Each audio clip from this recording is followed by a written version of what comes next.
naman ang ulan na to. Ang lakas-lakas. Oh, grabe.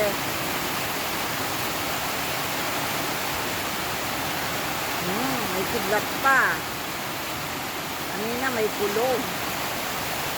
Pero masaya ang mga hala. Oh my God!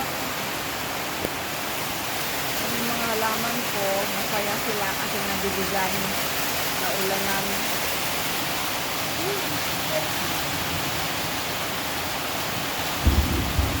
May tulog pa.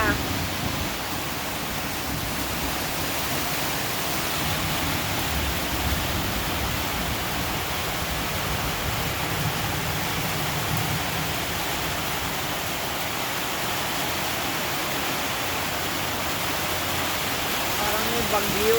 Oh my God, may hangin pa. Ay, naku, matanggal tuloy yung insulator dito sa labas. Kaya pala init-init kanina. Sobrang init.